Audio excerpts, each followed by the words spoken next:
And welcome to episode 21 of the Women of Wrestling podcast here on ringbellsonline.com. I am Stu Allen here alongside Lee Burton as usual. Oh, I'm so looking forward to this show.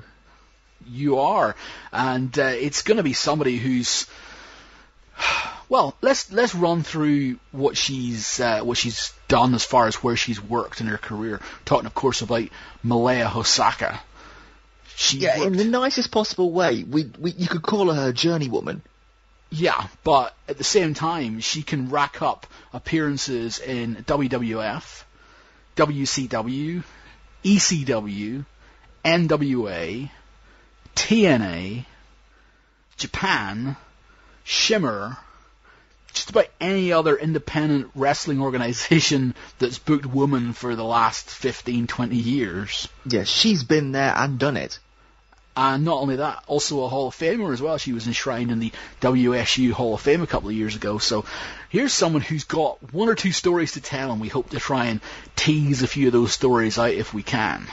I'm a big fan of Malia Hosaka. I'm not even going to lie. I just love watching her do her stuff. I love her yelling at fans and shouting them into their seats. I love the way she works. I think she's just awesome. I'm just a dirty little mark for Malia. Well, that's coming up hopefully in a few moments. We'll get her on the line. But just want to remind everybody, if you are listening to this on iTunes, and I know a lot of people do subscribe via iTunes, because when we moved from Diva Dirt to Ring Bells Online, there were a lot of people saying, what's happened with the feed? What's happened with the feed? So if you're just getting your fix of us through iTunes, please do go check out ringbellsonline.com. It's growing fast as far as numbers are concerned. We've got a lot of good stuff on there, a lot of good content on there, if I do say so myself. And as a general rule, we're not talking about news on the Women of Wrestling podcast anymore. So any kind of news that is coming up, we put it on ringbellsonline.com. And it's not just news as well. We will stick on opinions, and we'll stick on... We've got the Ring Bells Roundup, which has tons of news from the week. It's got results from as many places as we can find around the world. It's got upcoming dates, so you can find out if there's a show or a women's wrestling match that's happening near you. Just a ridiculous amount of content. Yeah, absolutely. And do us a favour, interact with us as well. There's approximately 1 billion ways to do it. You can send us emails, you can send us tweets, you can get involved on Formspring, you can get involved in pretty much anything. There's ways to get in touch with us. Let us know if you like what we're doing. We've had some emails recently about people would like to see on the podcast. We will work on those as much as they are possible. And yeah, any ideas you've got for things you want us to do or people you want us to speak to, by all means, let us know. We're always interested in hearing what you think. Yeah, the email address, just in case you don't want to just search out and click a button, you want to just go straight to your Outlook or whatever, is ringbells@gmail.com. Yeah, easy. Just so you know, that's ringbells as in RINGBELLES. It's a pun, ladies and gentlemen. Go for your puns, gentlemen. Yeah, it is. And tell you what, do us a favour as well. If you do listen to us on iTunes, and as I say, I know there are quite a lot of you, the feed that we now use, the Ring Bells feed, is fairly new. If you can, go along and give us a review on iTunes as well. Give us a mark out of 5 and write a few lines. Let us know again what you think. Help spread the word. Much appreciated if you do. So, with that said, any other orders of business before we proceed? That's enough shameless backslapping and plugging on our part. Let's get on with the interview. We never usually do it, so, we'll probably do it in another 21 shows' time. But yeah, let's get on to speaking to someone who's been termed, and this is a fantastic nickname, as the Modern Day Moolah. She is Malia Hosaka. Okay, and we are back then with the Modern Day Moolah herself, Malia Hosaka. Malia, welcome to the show. Thank you. It's a privilege and an honor to be here.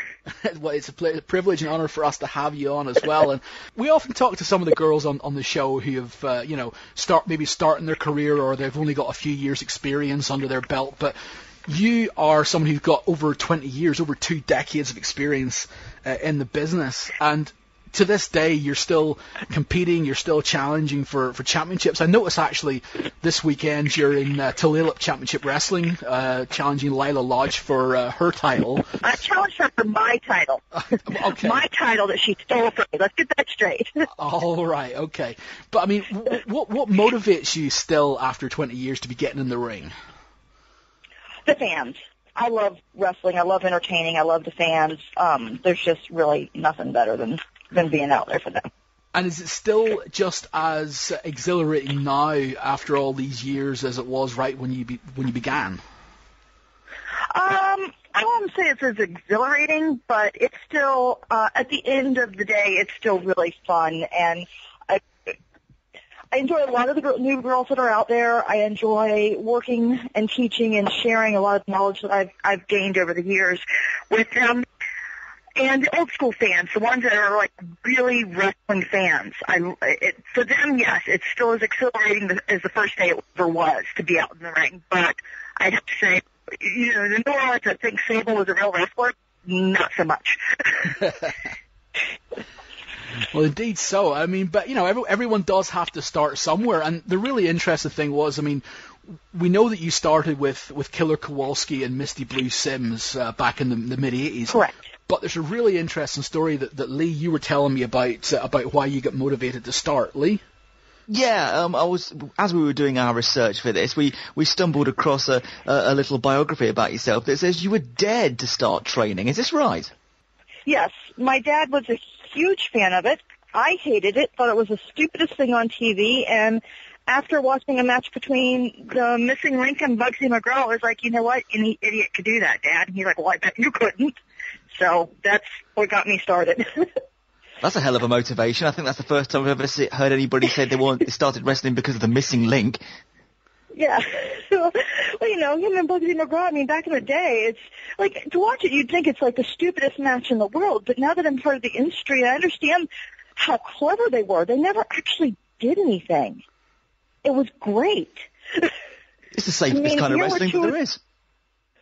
Yeah, I mean, it was like, they went in there and they were so entertaining, but like the Missing Link would run around and bang his own head into the turnbuckle, and Bugsy McGraw would just go imitate him. I'm like, why should I work with guys like that? Or everybody wants to get in line with me, wants to kick my butt for real. It is quite interesting the fact that you said that you disliked wrestling, because we talked to a lot of people who say that they maybe were a fan of it, or they had a casual passing of it, or there was one thing that really sort of spurred them to do it, and you went into it because you didn't like it. That makes you pretty rare. I really did. I thought it was the stupidest thing on TV. I mean, here I was a kid growing up, and I wanted to watch the Smurfs, and my dad wanted to watch wrestling, and and of course it was Dad, so Dad got to take over the TV, and I was not happy about it. And, so I didn't get into it because I was a fan of it. Once he dared me to do it, I started following it. I know the careers of Blackjack Mulligan, Dusty Rhodes, Barry Windham. They were all the ones on Florida Championship Wrestling back in the day. And, so I slowly, I guess, became more of a fan of the art of it and the entertainment. But I can't really say as I was ever a wrestling fan. I never, got there and yelled and screamed and yelled for blood or anything like that. It was just, I started studying it as a craft. So what happened then whenever you found the training school? I mean, did you go into the training school with that, okay, this is just an art, this is a craft, I don't really respect this, and then did they basically break your spirit, or what happens? No, I can't say that I didn't say, I never said I didn't have any respect for it. Even, because I was an athlete growing up, so any amount of thing that you had to do, it requires athleticism. It requires athleticism to be able to throw your body to a mat and get back up repeatedly. But so it's not like I went in and I was a cynic about what it took to be in the ring. I kind of went in blind. I didn't know what to expect. And because Killer Kowalski was training me to work with Misty's girls worked in routines.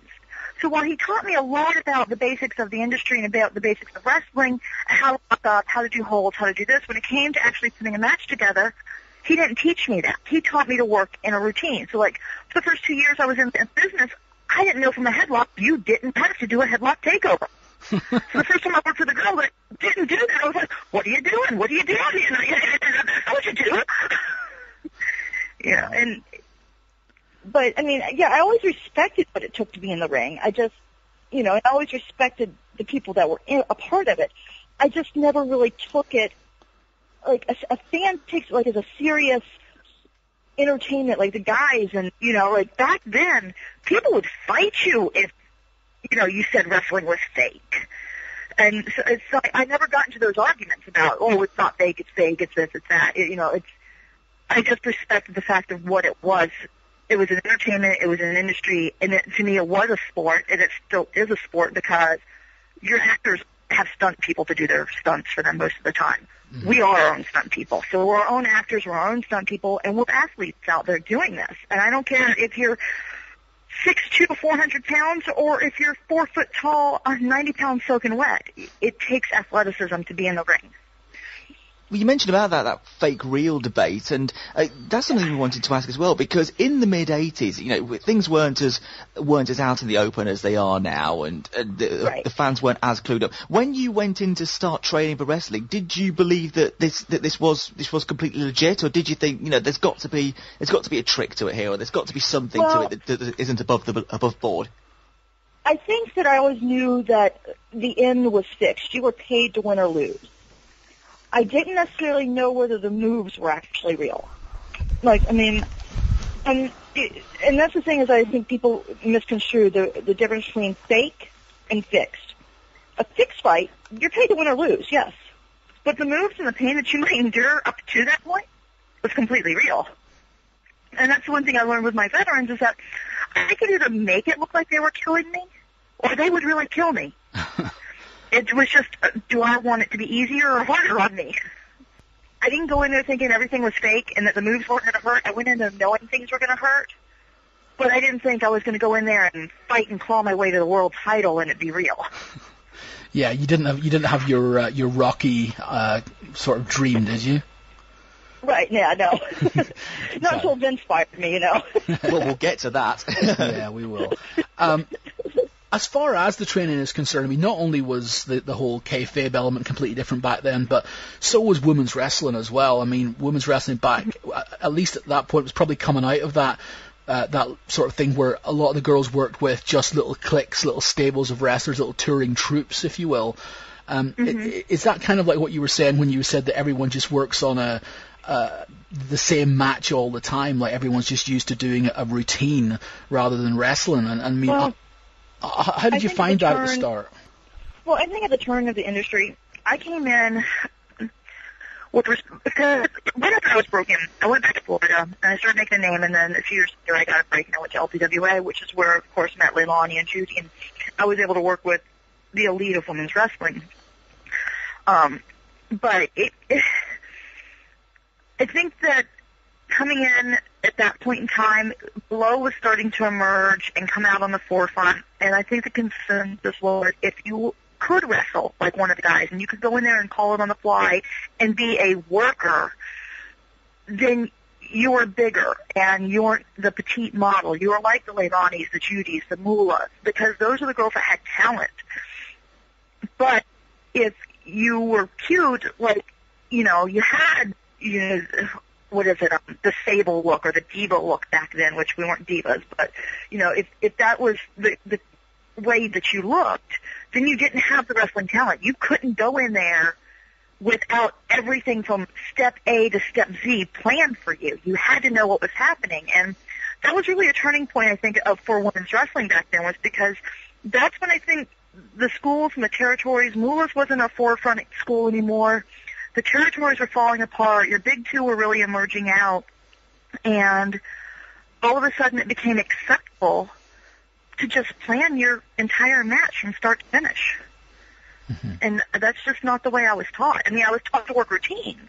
But then once I got in the ring with Leilani and Judy and those that worked with Moolah and were from, my veterans back then, they broke me of the routines, and they broke me of having to know what was next. It wasn't, okay, I've got a headlock, I'm going to do a headlock takeover from them, I'm going to do the leg scissors. It was, okay, you've got a headlock, do something else. Okay, I'm going to do this, now you do something else. And it was all walking and talking and calling on the fly, and them leading me and making me look like I actually knew what I was doing in the ring. But that was like a turning point in the women's industry, I think, when it became acceptable because you were cute, you could plan everything. And that's pretty much still the same case today, I think, as far as the main promotions are concerned. I think you would probably agree. Well, I'm a little bit aggravated with the main promotions. I haven't watched it in a while. That's probably for the best. I was flipping channels. Yeah. I was flipping channels in my hotel room the other night. Vince was on, and, well, the WWE these days was on. Yeah. And the women came out, and I'm like, hey, let me watch the women. It was a 60-second match. And wow, you got 30 seconds into it, yeah, and 30 seconds into it, one of the boys came out, and they cut away from the actual, what was left of the match, to his little speech, and his first words was like, I'm a real athlete, unlike these divas up here. Yeah, I know exactly the match you were watching. And I'm like, wow, if that was my match, and I heard him say that, there'd be a whole new match going on right now. How dare you? Now, granted, I might not have the utmost respect for those girls because of how they got their jobs and the breaks that put them there and the fact that I don't think the majority of them deserve it. But how dare you insult the women like that? We are every bit as good and every bit as deserving to be in that ring as his sorry butt. Well, the guy in question was the commentator as well, so, you know, that's, yeah, he's not even a wrestler, so, yeah, I know exactly what you mean with that. Yeah, I was just like, wow. Yeah. Well, we're hoping at some point there will be comeuppance for that, but you just kind of wonder if/when it's going to happen. Yeah. If there is a sort of long-running thing about this, and he does eventually get his head kicked in, then fair enough. But if not, then it just, like you said, it just makes all the girls look bad. It just makes it think, you know, it makes the audience think, why should we care? Because clearly the people who are involved in this company don't. Exactly. It's like, oh, wait, they're not real athletes. They're just divas. We don't need to care about that match. We don't need to care about them. As long as they're cute in TNA, we're all good. You know, an interesting parallel we could probably draw there would be, and you mentioned it in passing, but Glow back in the day was a promotion where it got good TV ratings. It did quite well for a short length of time, but it wasn't a promotion that necessarily was all about focusing on the athleticism or the talent of the women. It was more about, you know, jokes and right. You know, skits, exactly. Yeah, I mean. What were your opinions on Glow? I mean, by comparison to what you were doing, it was pretty much the opposite. Well, because of the school that I'm from, being the old school days, I don't really have a lot of respect for the Glow girls. Because they weren't wrestlers. They were models trained to be wrestlers. They were models out there making fun of a career that I came to love. So as far as, like, my opinion on the company and everything like that at the time, I had no respect for them. And there was a lot of animosity between the professional girls and the Glow girls because the professional girls felt like they were doing damage to the industry that Leilani and them had spent years trying to get respect for. I mean, not respect from the fans, but respect from the locker room. Mm-hmm. So, yeah, back then I just really didn't have a lot of respect. Now, I can respect David McLean's idea. You know, I can respect the fact that him and Tor Berg back in those days had the foresight to create a women's industry and to try to market these girls. If Tor Berg could start the LPWA today, I think it would take off and go. But it would have to be done right. Well, the LPWA was the sort of foil for Glow, wasn't it? It was more focused on what happened inside the ring as opposed to right. The entertainment and the comedy and the skits, like you said. Yes. Well, yeah, I mean, and I think you need a combination of both. Like, wow, when it came out, when he reborn Glow as WOW a few years ago, I think if he had taken that concept and modernized it rather than doing the whole windy wheels and the old Glow gimmicks and brought it up into the 90s and early 2000s and in what wrestling was today, I think it would have taken off and would have had a huge support because there wasn't any place for the fans of women's wrestling to go to watch women's wrestling. And if he would have hired wrestlers versus models once again, I mean, you can't tell me it's harder to train a model to wrestle than it is to train a wrestler to model. I mean, we've already got the background for taking the abuse. All we need is somebody to polish us up and make us look like we can be a model. I mean, that's going to be easier than taking a little frail model who doesn't want to get hurt and teaching her to fall, right? Well, I guess the modern day equivalent of that would be, I don't know if you ever caught any of Wrestlicious when it came on, but it did have some actual pro wrestlers, and then it also had some models who they trained up to wrestle, and you really could see the difference between the two. Right, and you can see the difference, but again, they still stuck with a lot of the cheesy gimmicks. And I just don't understand, okay, fine, you have the lunchroom ladies, you have, the vampire, why do you need all that? Why couldn't Gaffney just be Gaffney, the queen of screen, and let her do her thing? You have talented girls out there with this background and these characters that they've already done. So why can't you find somebody that can write stories and storylines and things for these girls? I don't understand that. Why does it always have to be a gimmick? Yeah, that's an absolutely fair point. I think the fact that Wrestlicious hasn't ever found a home for its second season suggests that maybe there's other people that feel the same way. So, but let's move back to other times and something a bit more a bit happier for you. From 1987 to 2011. Yeah, we did. We jump all over the place. It's fun. But let's jump back to what you were talking about just a little bit ago, and that was the LPWA. The LPWA, actually, it did quite well for itself in the short time that it was around. It even got to the point where it was on pay-per-view as well, and you were on that pay-per-view. Right. Yes. What was the deal with the LPWA? Why was it ahead of its time, or why did it fail? Do you think? I think it was ahead of its time. It was at a time when, again, the territories were falling apart, and the majority of the wrestlers were still very territorial.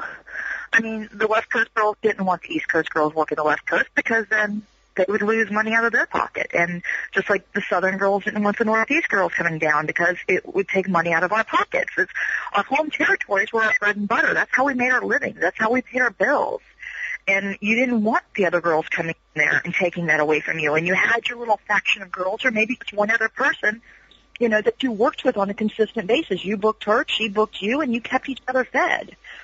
So to take all these girls who have that mentality and put them into a building together and say, hey, we're going to make a show about you, everybody stands up and goes, well, I'm the star, right?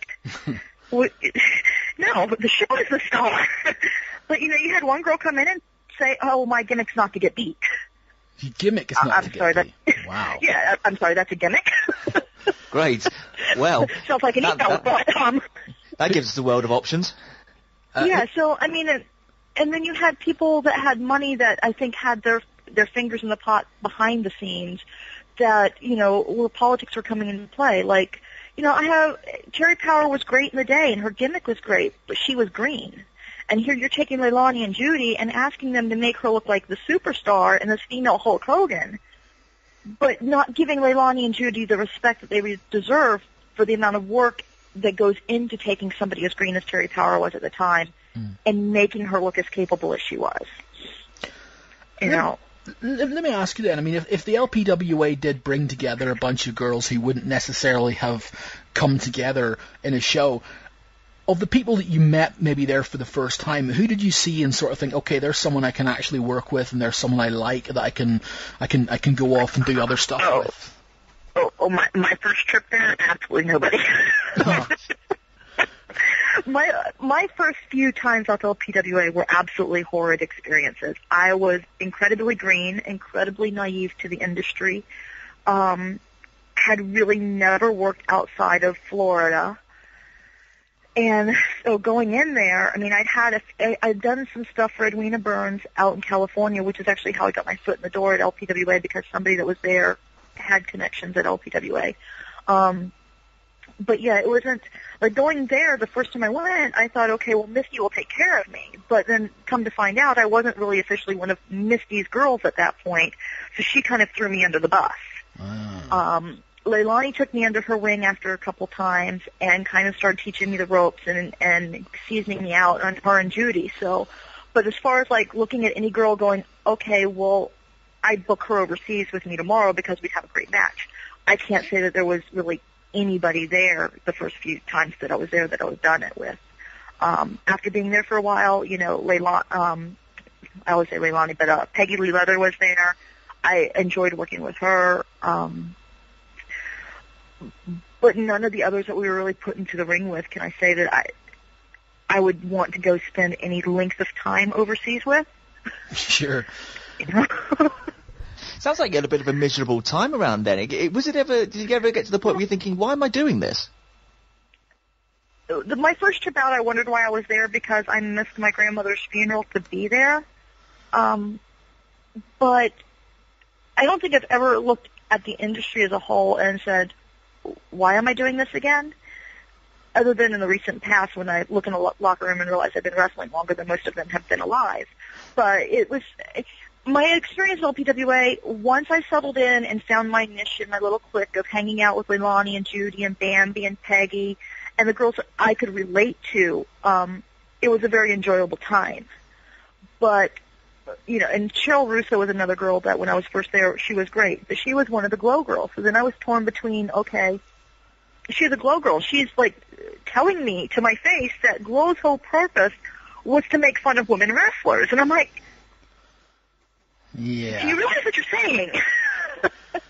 You know, and I liked Cheryl. I do. She befriended me and we hung out some, but it was also one of those, I was conflicted with the professionalism and the standards that I upheld myself to and what I viewed for the industry versus what she viewed for the industry and what she was telling me. But, you know, once I found that little clique of girls hanging out with, it became enjoyable, and I enjoyed being there, and I looked forward to every time going out because that was the only time I got to see those girls was being there. But overall, I was blessed and I was lucky to have that opportunity at that point in time in my career, especially in an industry that was dying at the time. You know, so I would never go back and take that back away from myself for anything. I'm thankful to have had it, but I cannot look at it with truly fond memories of saying, oh my God, from start to finish it was wonderful. No. Fair enough. No. I mean, there were a few promotions that sort of sprung up around that time as well. Another one that you were involved with was Ladies Major League Wrestling, or, you know, Wild Women of Wrestling as well. Yes. And yeah, that ran for a few years as well. That was based out of Florida, is that right? It was basically based in Florida. It was based out of South Florida, run by Howard Brody and Craig, and I can't remember Craig's last name. I just remember Howard and Craig. Craig Cohen. And Craig Cohen. And then Luna was the booker of it. And I more or less got involved in that because of Luna and because of Penelope Paradise, who I worked with on the Florida scene quite a bit. If they were even around a couple of years, I don't think I even realized it because I only remember doing a handful of shows for them. Yeah. But, you know, I think, again, they had a good concept, but it was just not at a point in time when women's wrestling could stand alone and support itself because there wasn't that huge faction of fans out there starting for it. Was there a problem between Major League Wrestling then and the LPWA as well? I asked only because I saw a thing where it said that, you know, when yourself, Peggy Lee Leather and Bambi missed a plane from an LPWA tip into... we were punished. Yeah, you guys all got punished. Bambi had to lose her belt the next taping. You guys also got punished as well. I don't think it had to do with, like, a ladies' major league versus LPWA. I think that was our punishment for not being able to tell time. But whatever, I mean, what you have to realize is that when we went to LPWA, it was usually 6 weeks of tapings. I think they finally cut it down to about 4 weeks. But usually we did about 6 weeks of tapings in 48 hours. Wow. And that included our 900 numbers that we had to film and record, our interviews, any other additional skits. Then if you were green, Leilani and Judy had training time set up where you had to be in the ring to help season yourself out and get better. And then there was just the shows. I mean, there were days that I remember only getting a few hours of sleep between everything. It's like catnapping here and there. You know, you come in the first day and you get some good rest, and then it kicks off the next day, and then for like 48 hours you go straight. And we did, and then we finished up our show on the last night, and we went to the hotel. We grabbed our bags, and we went to the airport to catch a red eye to get from Las Vegas to Key West. Mm-hmm. And we had to connect through, I think it was L.A., and for whatever reason, I thought L.A. was an hour behind on time. So we went to the gate, we sat there at the gate, and we watched our plane leave thinking we had another hour. You know, it's not like we just misconnected. We literally watched our plane leave us. And like an hour later went up and said, hey, where's this flight? They're like, it left an hour ago. And we're like, no. So I think the punishment that was, and again, it's kind of funny that you bring that up because I've got a friend or actually not a friend, an acquaintance who's wanting me to write a book, and I've started writing down some of these stories that I can remember. And that was one of them. Like, I was told that it was my punishment that I had to lose my belt and that Bambi had to lose her belt to Peggy, then Peggy had to lose it to Wendy because we weren't reliable or, you know, that was just their way to get even with us per se for missing the show, the big show or whatever it was. Yeah, all three of you lost your belts on the same night, from what I can see. Right. Yeah. But what's funny is that, you know, at the time, I didn't think anything about it. It wasn't until years later when somebody goes, hey, do you know you were punished by that? And I was like, really? Wow. Oh, okay. So it wasn't like Luna chewed you guys out or anything, no? Yeah, I mean, they chewed us out on the phone, and they definitely, once we got there, were not happy with us because we did miss the show. Sure. But it's not like they said, well, since you weren't here last night, we're going to take your belt away from you. Right. You know, and I'm going to be honest with you, back then if they would have said that, I'd probably been like, your point. But, fair enough. I mean, actually, you know what? Just because we mentioned her a couple of times now, it's probably worthwhile just taking a moment. Just to mention Luna Vachon. I mean, obviously she was the booker for Major League. But I mean, she's someone who would have had a big part to play earlier in your career as well. I mean, obviously she had a huge part to play in my career, and she obviously sadly passed away not too long ago. Just give us some remembrances of Luna from your career. The first time I met Luna. Well, first off, Luna was one of those people that once I did actually start watching wrestling, I watched her get her head shaved. You know, like I watched her become Luna Vachon at Florida Championship Wrestling. Right, yeah. And so the first time I met Luna was in Crystal River, Florida. It was one of my first matches back after coming back from training up in New York. And I got in with Florida Championship Wrestling, and they're like, hey, you know, and I think the only reason they booked me was because it was near my hometown. And so they were hoping to draw off of that. And so I go in and I'm introduced to Steve Kerr, and I'm in the locker room, and this blonde chick sticks her mohawked head around the corner and growls at me. And I'm like, holy shit, I'm going to die. And then she literally skipped like a little schoolgirl across the locker room floor and put her hand out and goes, hi, I'm Angel. And I was like, okay, where's the chick that growled? Because I know she was here. Yeah.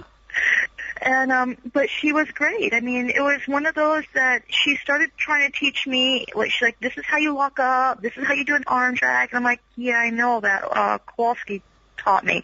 And she's like, oh my God, you've been trained, that's so great, I've been working with these girls at Pell, they don't know shit, and blah, blah, blah, blah, blah.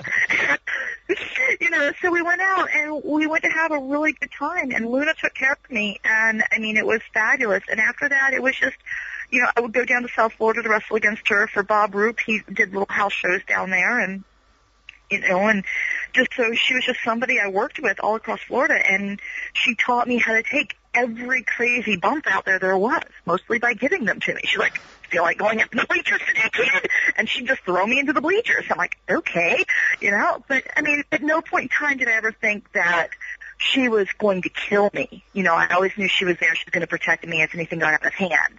Yeah. And she was my wrestling mom, and for the first, even up until the day she passed away, I mean, like if I talked to her, I was like, hi Mom, how are you?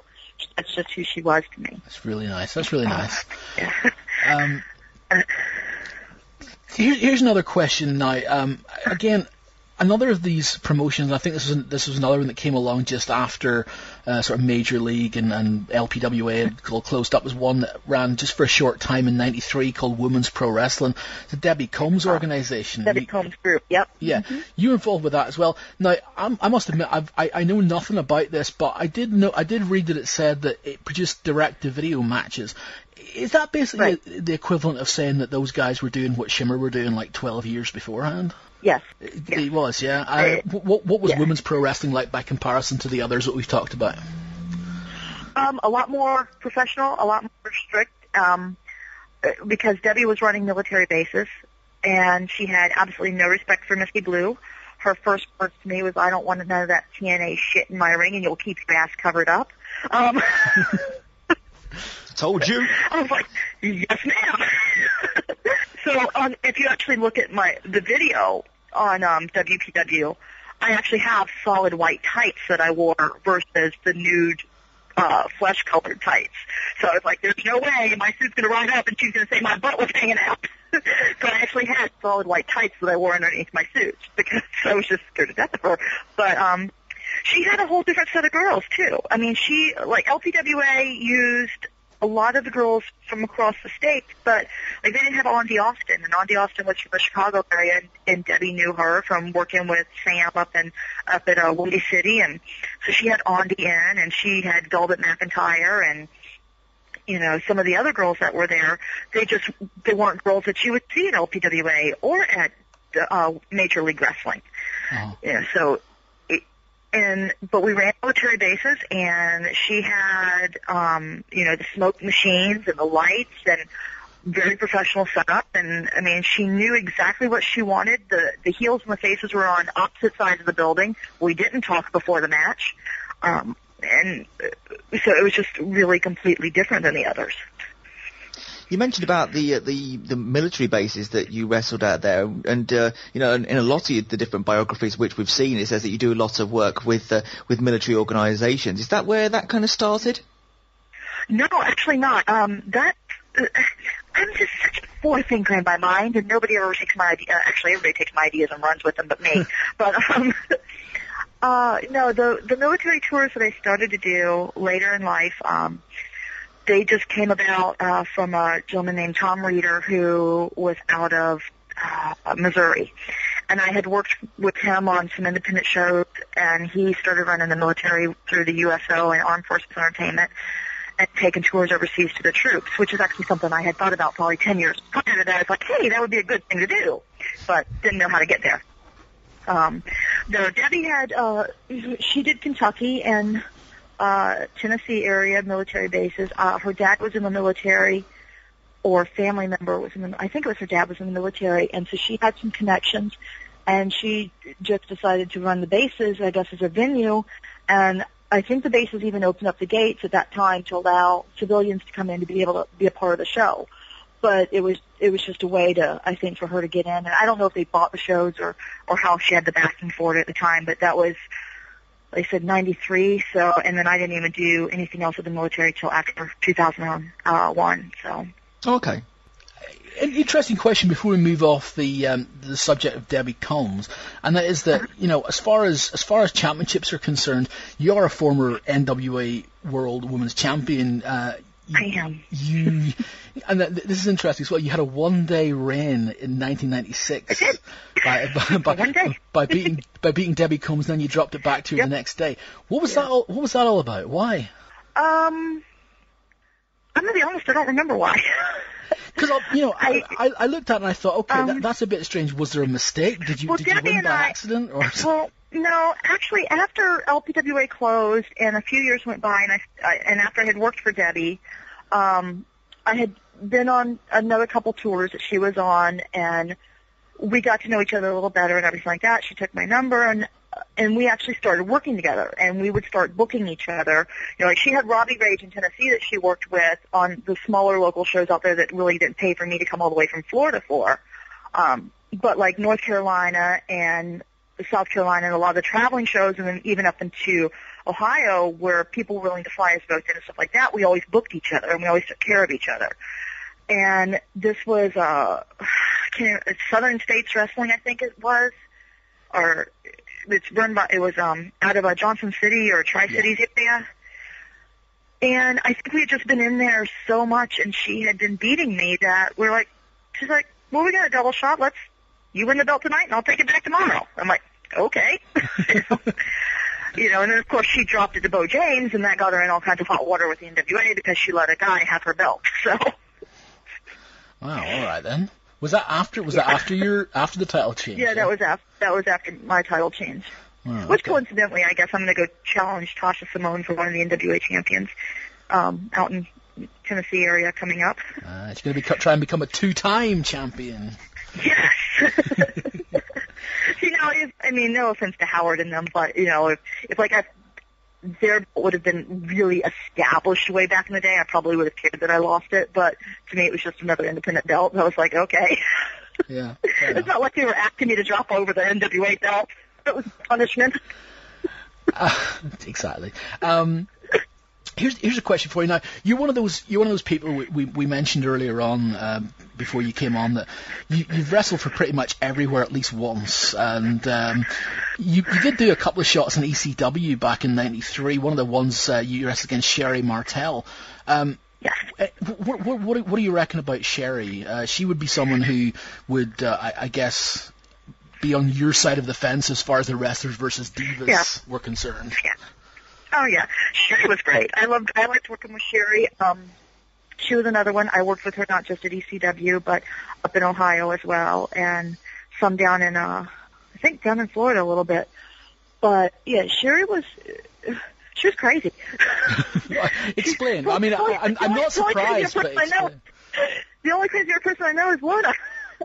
Sherry was just another one of those that you just never knew what you were going to expect. Like, one night we'd go in there and we'd wrestle, and it'd be just a straight wrestling match. And the next night I'd go in there, and she'd be like, we're going outside the ring, and we'd just be brawling all over the building. And, you know, so she was just one of those, you never knew what to expect when you were going to the ring with Sherry. You didn't know if it was going to be a straight-up wrestling match and you're going to stay in the ring, or if all of a sudden you're going to go outside the ring and you're going to be brawling all over the building.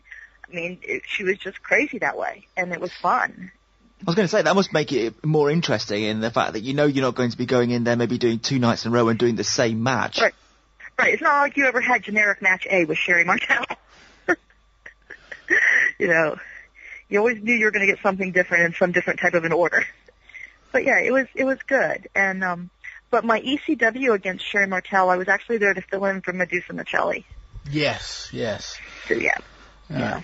It's really interesting as well because, you know, obviously with Sherry no longer with us as well, it's nice to speak to somebody who can actually talk about her as someone who's actually wrestled her before. I mean, what was she like as a person? You know, backstage, what was she like?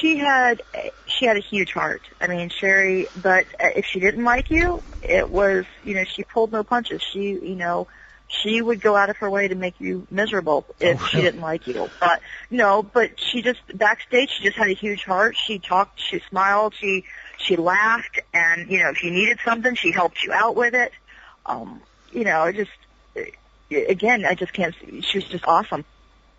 And she was just the old school, we are family and I'm going to take care of you. And if she didn't think you were part of the family and belonged in her locker room, she would let you know that. Did anybody ever? I mean, I know you said you had some issues when you first went to LPWA, feeling accepted and so on. But did you ever have any examples of somebody who just really didn't like you? Oh, I'm sure I do, but off the top of my head, I can't remember them. Keep talking, I might remember them. All right, fair enough. If you could think of any, jump in and tell me. Well, I mean, the only thing I had from back then is when I said he threw me under the bus, I had gone out and done some work with Edwina Burns and Delta Tiger Lilies, and Edwina had Misty's girls lose to me, and I think that pissed Misty off. I'm not really sure. But when I went to LPWA, she had actually gone to the office there and said, hey, yeah, she trained with me, but she's never worked since, and the only thing you can really do is squash matches with her. So for the first couple matches, that's what happened. I was just totally squashed, not given anything. And I was in the bathroom crying my eyes out, wondering why I decided to come get humiliated like this versus go pay my respects to my grandmother. You know. So, I mean, I think back then, I don't think Misty liked me a whole lot, no. Yeah. let's talk WCW. You were brought into WCW in '96, part of their women's division. You had a few matches. You were involved in the championship tournament to crown the first women's champion and so on. You had a few matches there and wrestled, quite a few of the girls who were around at the time. Talk to me about WCW. Oh, I was the fall guy. Yeah, I was going to say. I was the girl that came. I was the girl that came in, and they're like, "We need you to lose." Okay. Oh, we're going to book you again. We need you to lose. Okay. Hey, we're going to have you put Madusa over again. Okay. I feel like the sixth time of wrestling Madusa, I was like, can she beat me with something besides the German suplex? Because I think everybody's going, hey, stupid, she's going to give you a German. But no, I mean, I met Terry Taylor at a house show in Georgia. He asked me if I would be interested in coming to WCW, and I was like, let me think about that one. Yeah. But Debbie Combs had already gotten booked there as well to work against Madusa, and she wanted me to go to the shows with her, so I kind of had two ends there between the two of them. And I got in there, and, I think that I was just one of the girls, because Madusa had such a poor rapport with all the girls that a lot of the girls didn't want to work with her. She didn't want to work with a lot of the girls. And here she wanted the Japanese girls, because she was huge on the Japanese girls. And here they were like, well, she's Japanese, you can work with her. And, but so it was just, I was just one of the girls that came in, and I just did what I was told. I never argued. I never, okay, whatever you want me to do. The only time I ever said anything was after they had Zero squash me. I was like, there's a right way and a wrong way to lose, and what you guys just did to me was wrong. I said, I still have an independent career to care about, because you obviously don't care about me. So I will come in here, and I will put anybody you want me to put over. But do not do that to me again, because I still have to pay my bills. And Paul Orndorff was respectful enough to say, okay, we respect that, understand that, and they didn't do it to me again. But, it wasn't, I don't think I ever had any visions of grandeur of going there and becoming the world champion or being anything more than I ever was, because I knew that Madusa wasn't necessarily pulling for me to be a part of the company. She wanted the Japanese girls in there. Terry Taylor didn't think I was an effective heel because, Madusa's very aggressive, and I'm not very heel-like at that time. Mm-hmm. And so I think it was just a way I got my foot in the door, and this is what it was, and I can't really say that I ever thought it was going to be anything more than it was. I probably hoped that maybe one day things would change, but I didn't see it at that time being something that was going to go in that direction. It still must have been a bit of a disappointment, though, in the fact that WCW did sort of restart a women's division and had a championship, formed a championship, and were really running with it, and then just kind of dropped it after a little while as well. It must have been a big disappointment in the fact that was something that the WWF wasn't doing, so it could have separated them from the pack.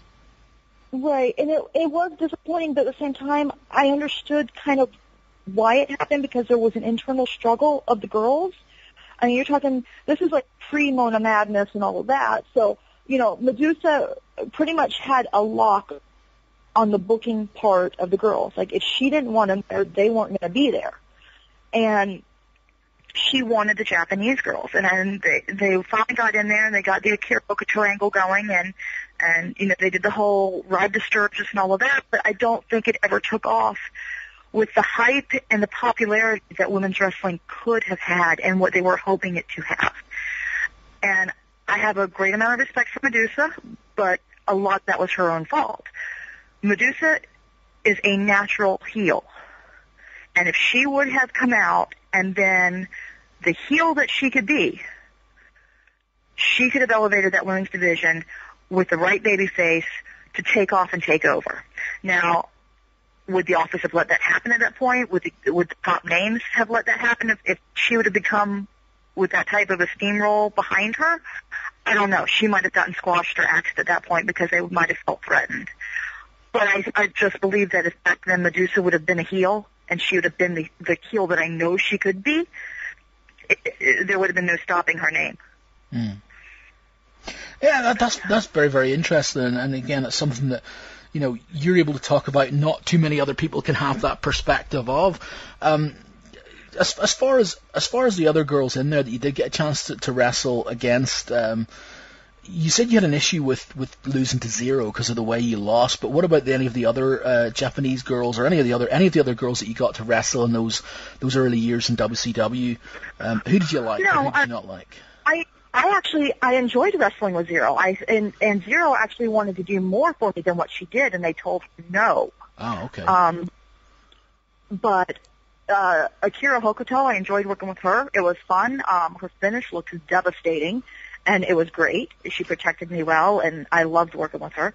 And then I worked with, for the junior championship or lightweight championship, whatever they called that.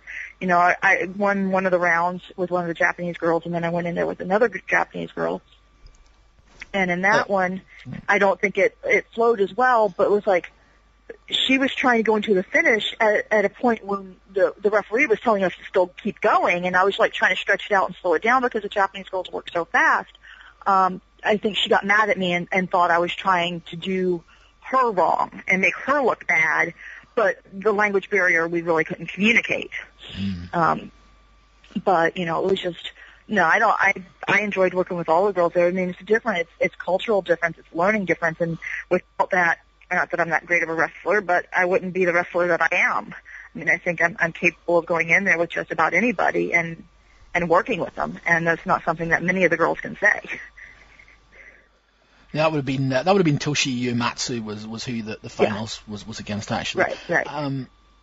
Just actually an interesting point there, and I sort of meant to mention it to you because it's kind of happened throughout your career, and you talked about how Madusa just wanted the Japanese girls in there. For quite a lot of your career, you ended up being billed as a Japanese wrestler. Yeah. Despite the fact the Japanese girl that didn't speak English with them, actually the Japanese chick that doesn't speak Japanese. But yeah. I mean, despite the fact that you're Hawaiian, but what? Well, actually, I'm Japanese. I'm Japanese. I'm not Hawaiian. Really? Okay. My name, my first name is Hawaiian, but that's because my mother was born there. But my mother's actually full-blooded Japanese. Okay. So yeah, but it was just because I think the Japanese girls were so over and so respected in Japan, and women's wrestling in Japan was like number 2 behind sumo wrestling. I was like the cheap Japanese girl to get in, so they could bill me from Japan, and they got the quality of Japan, but they only had to pay a working American girl. So you never minded being billed as Japanese then? I hated it. No, I hated it. Okay. Yeah, I absolutely hated it. I hated all the interviews, every single interview I ever did where I was not supposed to speak English, and I tried to speak broken English, and I tried to act like I didn't understand the culture. And, at one point I even had on like a Chinese dress, and I'm like, my mother's like, oh, that's great. You're Japanese, and you're wearing Chinese dresses. I'm like, what do I know? I'm like, I was raised in, the States, Ma. But yeah, I hated doing the whole Japanese thing. And once I got enough steam behind my name where I could kind of decide the character I wanted to be, it started to change. Fair enough. Yeah. Here's an interesting. Now, you've talked very fondly about some of the girls, and I heard Leilani Kai mentioned a few times, Judy Martin and Luna as well as being your wrestling moms and so on. Would I be right in thinking that you kind of tried to be the same, or you were the same for Starla Saxton, who people would know better as Molly Holly? Starla got broken by Prince Ikea, and I met her a few months later. And I saw that she had some talent to her, and I kind of took her under my wing, and I knew she had the potential to go far in the business. Her 5th match of her career, she was doing WCW Saturday night tapings at, Disney. Her 5th match? Yeah, like her 5th match of her career. Wow. Yeah. And she didn't even have real boots or real gear at that time. And, then Terry brought us up, and we did some dark matches before Nitro. And for the next couple of years, or a year or so, she would call me every time WCW was coming to town to film, and she would ask me to call Terry, and I would always call Terry, and Terry would always invite us down and give us something. And I tried to protect her. I tried to respect who she was and what she liked and her religious views and how she was. And I tried to make sure that the boys didn't rib her or pressure her to do stuff, and I tried to look out for her. Unfortunately, things came to a head, and and I found out that she didn't necessarily trust me as a friend the same way as I view her as a friend. And she went behind my back and did some things, and thinking that I was going to be jealous rather than happy for her, which started leading to the deterioration of our friendship and eventually a huge explosion between the two of us. So. Oh, that's a shame. Oh, really? Yeah. Yeah. So, she's one of the many knives in my back. But is it something which sort of hasn't been healed up or hasn't been resolved? Is there still that scar there? There's still a huge scar there. I have talked to her since. We've more or less buried the hatchet and made peace with it, but I can't really say that it's something I'm ever going to be over, because she did get the thing is that the whole time she was calling me to use my connection through Terry Taylor, she was Lanny Poffo's roommate, and she could have at any point in time used his connections through Randy Savage and gotten to the same place that she wound up being. But it wasn't until after Terry left WCW and had gone back to WWF, and WWF had already told her that they weren't interested, that our friendship finally fell apart. So I feel like she really used me to the point to where she no longer had a use for me, and then after that, we weren't going to be friends, and, you know, my opinions and my over-opinionatedness finally got to her enough that she said, you know what, I don't like you and I don't want to be friends with you anymore, but here, I'm going to go be on WCW every week, and I'm going to use all the girls that you book on the indies that you don't like. Well, actually, not even the ones I don't like, because I did like Little Jeannie and Brandy Alexander. I loved working with her. But like the Dee Dee Venturi trick, there's no reason for her to have ever been given any type of TV time on WCW. She wasn't that talented, and she definitely wasn't a diva. But I don't have any respect for her. That's interesting. I mean, obviously you guys had your blow up, and obviously you've got a different opinion of her now. But I am interested. I mean, you did mention, you know, her religious views and the sort of person that she was. Was she somebody that you thought was just too nice to be in the wrestling business? Because that's kind of the opinion that I think probably a few people have of Nora. I think a lot of people had that opinion. I don't think she's as nice as she wants everybody to believe she is. Okay. She is very religious. She, you know, church every Sunday, and she holds on to her religious beliefs, and I don't fault her for that. It's great that she can be in the type of industry that she was in, and hold on to that and do the things that she did. But I think that if you're truly the Christian that she says that she was, things would not have gone in the direction that they did between the two of us. Okay. That's an interesting. We'll leave that one there then. You said that Terry Taylor headed off to World Wrestling Federation. Was he your in there as far as getting into WWF? Because oh, absolutely. Yeah. Now I want to ask, because the time you were in WCW, were you ever actually contracted, or were you just a per appearance? No, just per appearance. But with WWF, they did actually sign you to a developmental contract. That's right, isn't it? No. Yes. It seems kind of strange. Now, I don't know if you felt the same way, but when you signed a developmental contract with WWF, you were already a 12-year veteran. Do you sort of think, you know, what development are you going to do with me 12 years into my career? Well, I mean, I kind of understand that. I was already a 12-year veteran, and it's developmental, but I looked at it as, okay, it's a developmental because they need to develop a character for me, because everything at Vince has to be Vince's. Very rarely do people come in there with their own name and are able to leave with their own name. He always, even like Madusa Miceli, she was a Lunger Blaze. Yeah. You know, things are always owned by WWE. But Terry went there, and he gave Brandy Alexander and I a dark match, I think at like April or June, and that was up in Connecticut somewhere. And then later on, I came in and did the whole fan thing against Ivory, and I think that was July.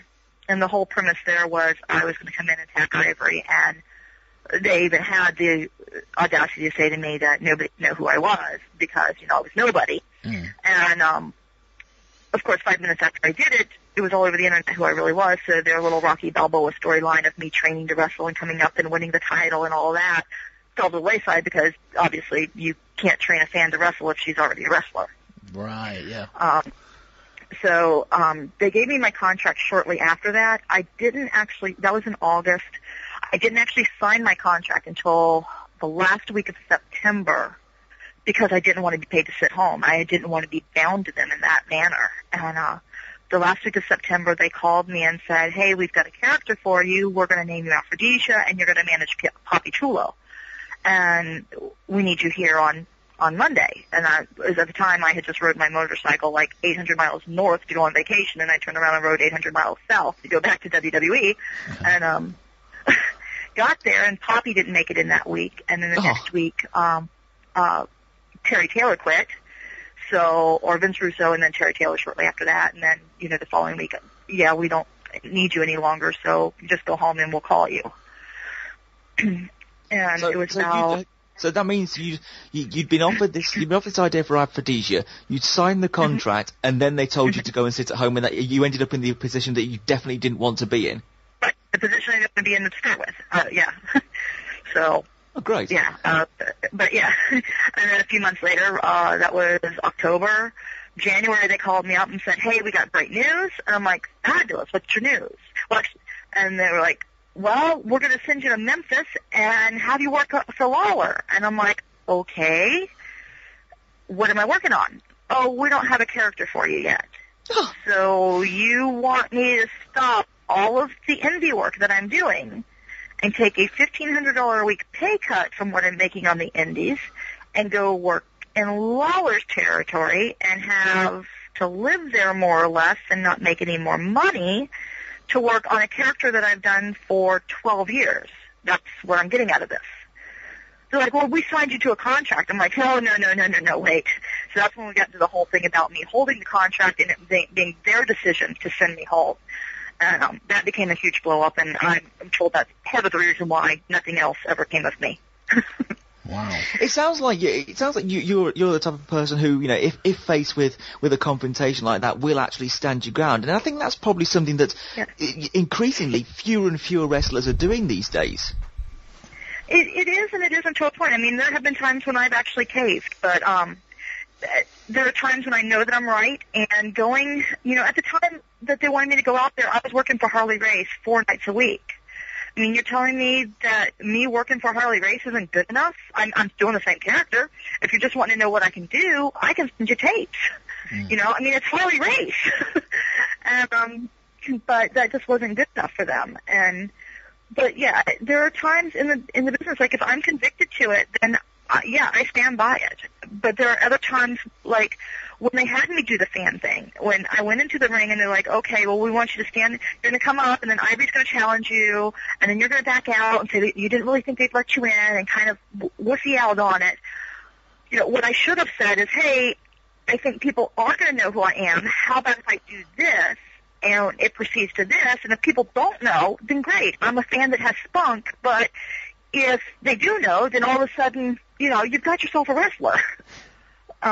But in cases like that, I don't. That's the same with WCW. I don't rock the boat. I'm happy to do a job, and I come in to do the job that you want me to do. Whether I'm happy about it or not, that's what I'm there to do, and that's what you're paying me to do. So in those aspects, no, I'm not good at Tenille standing up for myself. Has been signed to a...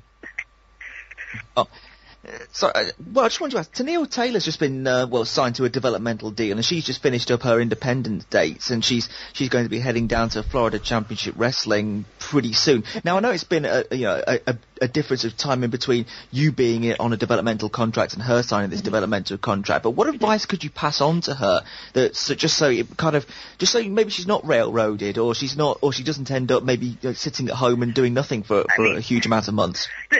The thing, I don't know that it's a matter of passing on to her so that she doesn't sit home and do nothing for a huge amount of months or anything like that. The only thing I can really say to any wrestler out there is remain true to yourself, because every morning you have to get up and look at yourself in the mirror. And it doesn't matter what anybody else thinks of your career or your career religions, you're the one that has to live with them. I mean, there are a lot of people who think I made a lot of mistakes in my career, but ultimately it was my career, and it's the only regret I have so far is not standing up for myself the day that I was in there to pose as a fan. I think in 25 years, that's a pretty good record. Yeah.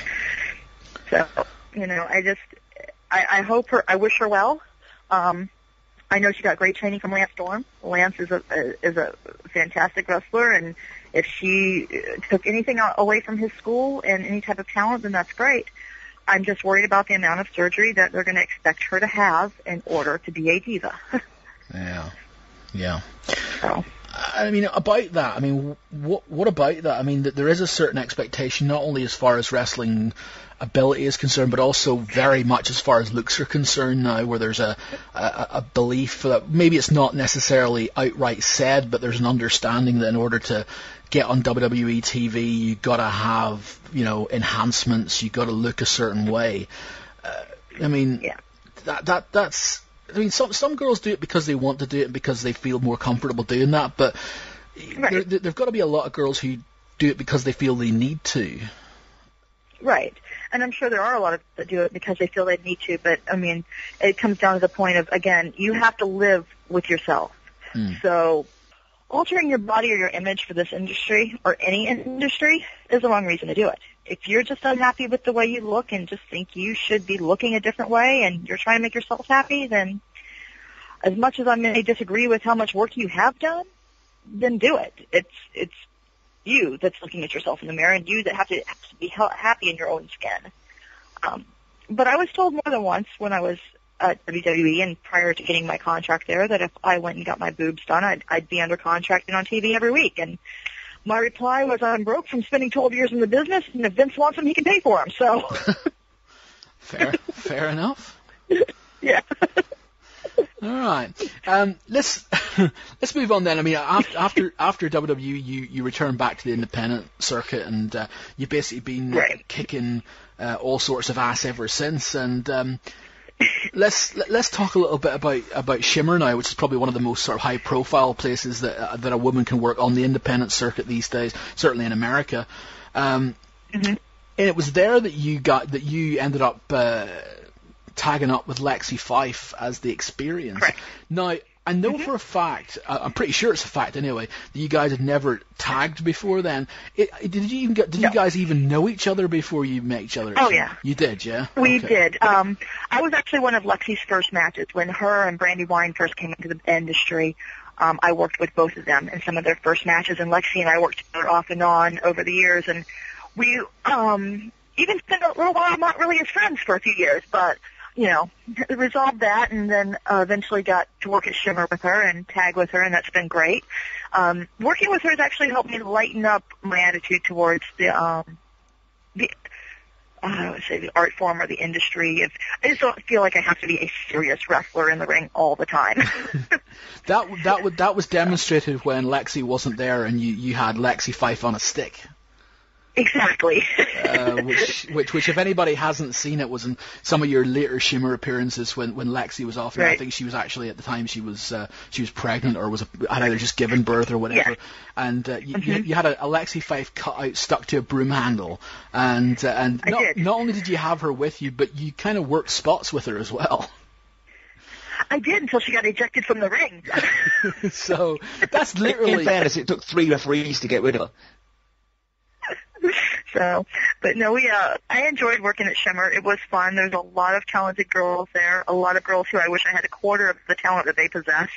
If the industry was still about what you could do inside the ring versus what you could do in a magazine, they would definitely be superstars. I miss working there, and I wish them well. As far as the Experience, I mean, what you and Lexi essentially ended up being was kind of like the veteran wall for the youngsters. So, when they would sort of get a couple of matches in the promotion, they would end up working with either you or Lexi or both of you, and you guys would, I guess, kind of almost teach them in the ring how to do it. I mean, how did you like that? How do you like being the veteran who's responsible for teaching the youngsters? I enjoy it. Unfortunately, with today's wrestling mentality, the majority of the matches aren't more than 5 to 8 minutes, and it's hard, especially in a tag match, to teach anything in that type of a time frame. But no, I enjoy it. But I imagine a lot of what I felt at Shimmer and a lot of what Lexi felt at Shimmer, I can equate that with how Leilani and Judy felt at LPWA. Yeah, sure. I don't, it's just, there was a lot of respect. I don't think I was quite as underappreciated as Leilani and Trudy were at LPWA, but I do enjoy working with the younger girls and teaching them and helping them reach that next level, because quite frankly, if I don't do it or Lexi doesn't do it, there's nobody left to do it.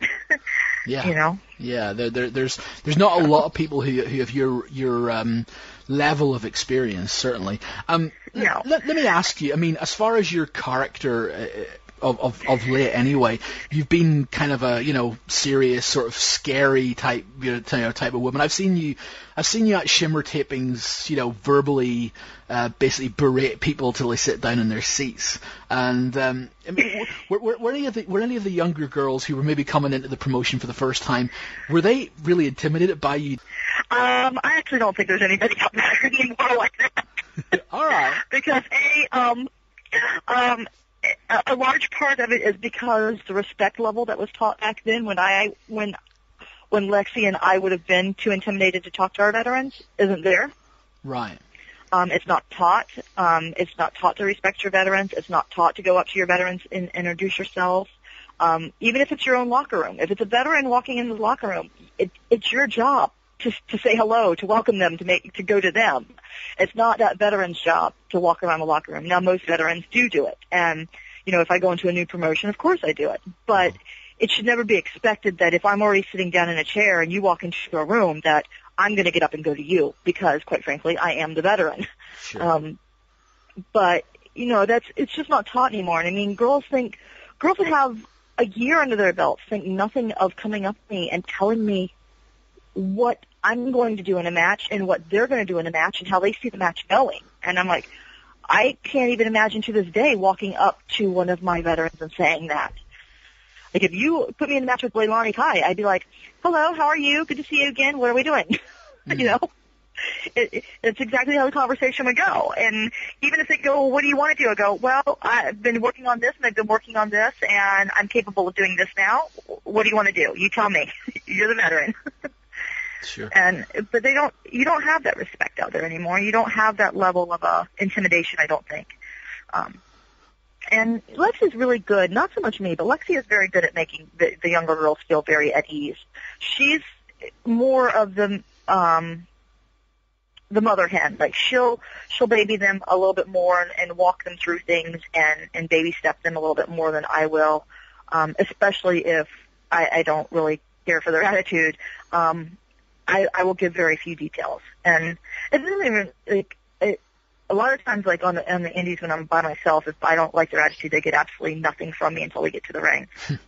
But like at Shimmer, it was exhausting when I worked with Starla, and I had to remember every single friggin' move. It mentally exhausts me, and I don't want to do that. That's not wrestling. If the fans are calling for a figure four, I want to work a figure four in at the right spot. If they're calling for something and they're primed for something, I want to give them that something. And if we don't have it scheduled and you're expecting me to go from move A to B to C to D, I can't throw move Z in when it needs to be there. Mm-hmm. And so I don't baby step them quite as much as Lexi does, and I'm sure that doesn't go over quite as well. But that's just, I was taught to work on the fly, and I think that's the way wrestling should be. That's just you being you, yeah. It is, and I don't think that you're ever going to learn to work on the fly if you don't work with people that do that. So sure.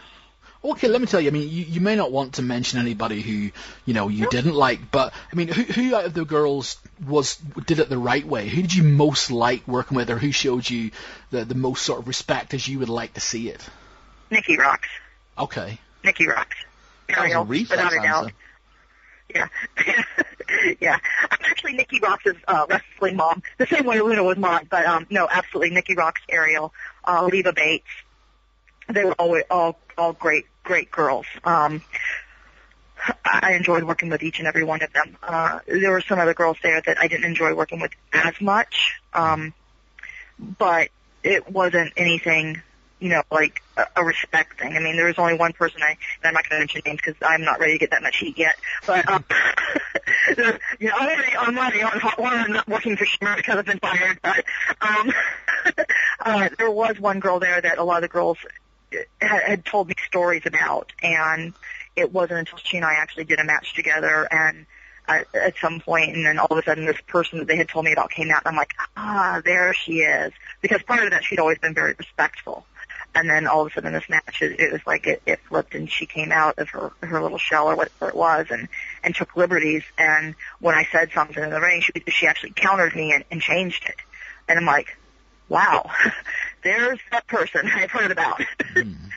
But, yeah, so that'll be in my tell-all book one day, but not right now. Well, that's the question. It's gonna be one hell of a book. Yeah, I mean, is this something you're saying as a joke, or do you seriously consider writing a book at some point? No, I'm seriously in the process of putting down things that I remember in memoir-type forms, just writing down stories, and I have a guy out in California who said, send it to him, and he'll put it into a book. Really? Okay. So, no, it's going to be a reality, and I might only sell 5 copies, if that, but, hey, it's going to be there, and I'll get heat, and I'll be completely retired, but it'll be fun. And right now I'm at the dilemma of how much of other... Damn, phone. How much of other people's dirty laundry do I put out there? Well, yeah, it might be one of those things where you make sure that you've had your last match and then you publish your book. That might be one of those things. Pretty much, yeah. But I'm still in a dilemma, like girls that I really don't care for. Do I really tell them, out in public, tell their husbands how much running around I did on them? But wow. Ouch. This book has to happen. That's the one right now. I'm like, do I pull back on that, or do I tell the full story? Wow. All right then. As far as the book is concerned, how close are you to the final chapter? Because you've been wrestling over 2 decades now, and I know you've at least considered retirement. But how close would you be to that? To retirement, today not very close, because I'm still having fun, and I actually just worked with Jazz last month and had a fantastic match with her. Had a great time. It was wonderful seeing her again. Last time I'd seen her, time before that, was when we both went to FMW together in '99. But when I work with girls like that and it's fun, it renews my drive and my want to be in the ring and to continue my career. And it always seems like when I say I'm going to go on a hiatus, my phone starts ringing off the hook. So it's like, you can't retire. We need you to be booked. And I have a hard time saying no promoters, period.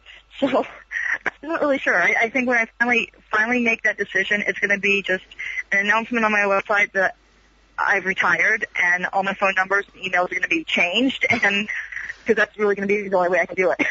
Wow. So you wouldn't build it up to a final match. You would just quietly just disappear, yeah? I think so, because honestly, it's like, to get the final match that I would want to have, which at this point I'm not even sure who it would be with, there's really nobody out there to hype it or promote it, and then how many people are actually going to come to see this one match? I might put it out there to say, hey, if I have some extra dates or something up on my website, say, as of, this match, this date, it's my retirement match. If you want to be there, great. If not, so long, sayonara. That's Japanese for bye, y'all. But, Gotcha. Well, no, that was actually a rib on LPWA interviews, because that's what we used to have to say. But yes. I'd say sayonara, and Bambi go, that's Japanese for bye, y'all. Yeah. If you ever get a chance to watch the show, laugh. Good. It's like, God, this is cheesy. Well, I remember speaking to you. It must have been a couple of years ago now, and you were talking about how you wanted to wrestle in the UK before you retired as well. Is this something that's part of your plan? Is there any sort of more travel plans that you want to do? I would love to wrestle in the UK before I retire. I would love to go down to Australia, Scotland, Ireland, and Greece are all countries that I would like to go to. I don't know if I will make it to any of them. I might just have to actually pay my own way and go. But no, I would love to. I have some fans in the UK, and I talk to on the internet and Facebook and email, and I would love to come over and see the country and just meet a lot of them and have that opportunity. But oddly enough, that's just one of those countries where an opportunity just never presented itself to go there. This is the thing, because I think you, someone like yourself, with the amount of knowledge that you have, would be perfect for. I mean, there's a lot of seminars that go on here, and there's a lot of younger girls who are starting out, maybe a couple of years in, or even a few years in, who could still benefit from the experiences and the just the stories that you have as well, and any advice that you'd be able to offer to them. It's British promoters, book this woman now. Yes. I just want to come to UK and see the country and have some fun. So book me. There you go. You've been told. You have. Yeah, that's it. So not only do you still have that desire to keep wrestling after all these years, but you've also still got ambitions of things you still got to do. So.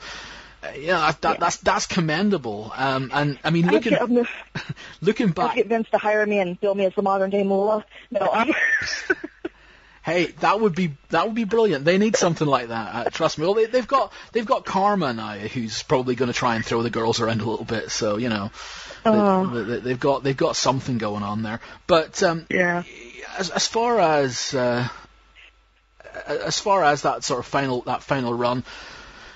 Do you ever see yourself getting to any sort of national level again? I'd be lying if I said I didn't want something on the national level again. My current job schedule, it does not allow for me to work out and get myself into the shape that it would take to be on that national level again. Sure. Now if I actually get laid off at the end of the year like they're talking, then, hey, I'll be in the gym and I'll be whoring myself out there looking for any work I can possibly get. But, it's just, I would, again, like I said, it would be a complete and total lie to say, no, I don't want to go national and I don't want that final hurrah on national TV, because, of course, I would want it. I would want to go out on top, and not go out with everybody saying, oh, your career was a failure, you were just the job girl. I would like to have something more than that.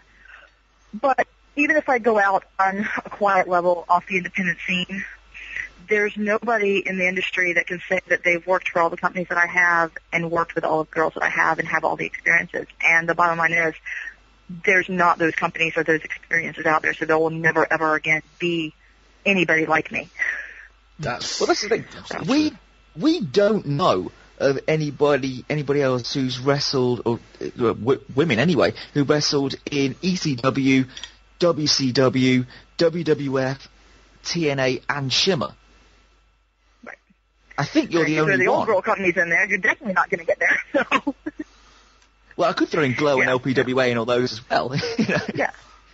But I would say, if you think about it over the years, the major companies that were out there for the girls were the ones that you just mentioned, and LPWA, Glow, and POW, and, I guess you could say Major League. I don't really consider them a major place for the girls, but, But yeah, I mean, if you add up all the major places that there really were to work over the last 20 years, I worked in every single one of them, including Japan. So there's never ever going to be anybody else out there that does that. I mean, they might work in every major company today that there is. They'll never work for the ones that were the big ones, and WCW will always be one of the big ones. And the fact is that early in my career, I worked for the original NWA. So, I mean,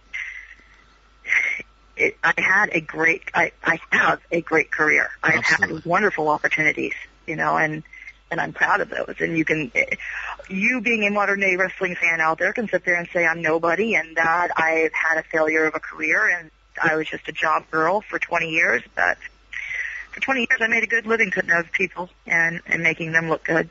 So, and Hulk Hogan needs somebody to make him look great, so, He needs more than one person to make him look great now. But all things considered, as we're getting a little bit emotional at the end of this interview here, I think that's not a bad achievement for that young girl who decided to go to wrestling school on a dare. No, I'm very proud of my career that I've had, and I used to get on to Brandy Wine years ago because she never really wanted to go anywhere in the business. She never really wanted to do anything. She just set out to be a wrestler, and she was happy because she was a wrestler. And looking back, I have to say, I never set out to do anything big in my career. I just set out to be a wrestler, and I got blessed, and I actually had a really good career that touched the heights of every point that there was at that point in time for my career. So it's not like I ever really got passed over by any one particular company when it was at its height. I was there. I just might not have been the one that they wanted to be at its highest. So. Sure. Well, as we said at the start, you're still not done. You're still on the hunt for titles. If you do happen to be in the Pacific Rim area this weekend, Friday the 13th, Tenille Championship Wrestling, Lila Lodge. It's actually Saturday the 14th. I don't know. There's it's been like advertised the 13th, the 14th, the 15th. It's actually the Saturday, May 14th, at the Pacific Rim. Lila Lodge is giving my title back to me. From hell out of water, woman. And then shortly after that, I'm looking to debut down in Mississippi. There's a new company down there that's wanting to crown a new champion. And then, like I said, going after the NWA title from Tasha Simone. All right. Well, we will wish you all the best for that. And listen, thank you so much for taking as long as you have with us tonight. You've had such a long career that we could have certainly easily gone into a lot of these topics in more depth. But for a little whistle-stop tour of an over 20-year career, you've given us a lot of time, so we thank you very much for that. Yeah, I appreciate it. Thank you so much for having me. It's been a pleasure. Hopefully I get to come to the UK and meet you.